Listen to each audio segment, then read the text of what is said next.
சென்னையில் மின்சாரம் தாக்கி கழிவுநீர் அடைப்பை சரி செய்ய வந்த தொழிலாளி ஒருவர் உயிரிழந்திருக்கிறார். இது தொடர்பான கூடுதல் விவரங்களை வழங்க இணைகிறார் எமது செய்தியாளர் சாலமன். சாலமன், வணக்கம். எந்த பகுதியில் இந்த சம்பவமானது நடைபெற்றது? இதனுடைய முழு பின்னணி என்ன? சென்னை எம்ஜிஆர் நகர் சூளைப்பள்ளம் வேல்முருகன் தெருவை சேர்ந்தவர் பட்டாபிராமன். 52 வயதான இவர் தற்காலிகமாக தூய்மை பணியாளராக பணிபுரிந்து வருவதாக தெரிகிறது. இந்த நிலையில அந்த சூளை பள்ளத்துல கழிவுநீர் அடைப்பு ஏற்பட்டதால அதனை சரி செய்யும் பணியில தொடர்ச்சியாக பட்டாபிராமன் என்பவர் ஈடுபட்டு வந்ததாக கூறப்படுகிறது. இன்று காலை பட்டாபிராமன் அதே போல கழிவுநீர் அடைப்பை சரி செய்வதற்காக பள்ளம் தோண்டும் பணியில ஈடுபட்ட போது அப்போது கீழே இருந்த தெரியாமல் மின்சார கேபிள்ல இவரது கைப்பட்டு மின்சாரம் பாய்ந்து இவர் சம்பவ இடத்திலேயே மயங்கி உயிரிழந்துள்ளார்.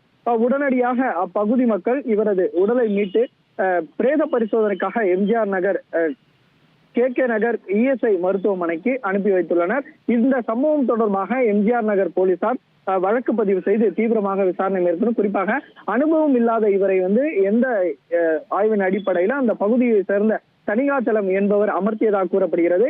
அவரிடம் தீவிரமாக எம்ஜிஆர் நகர் போலீசார் தீவிரமாக விசாரணை மேற்கொண்டு வருகின்றனர். எம்ஜிஆர் நகர் பகுதியில இந்த சம்பவம் நிகழ்ந்ததால அப்பகுதியில பெரும் அதிர்ச்சியை ஏற்படுத்தியுள்ளது. நன்றி சாலமன், உங்களுடைய விரிவான தகவல்களுக்கு. செய்திகளை உடனுக்குடன் தெரிந்து கொள்ள உடனே சப்ஸ்கிரைப் பண்ணுங்க.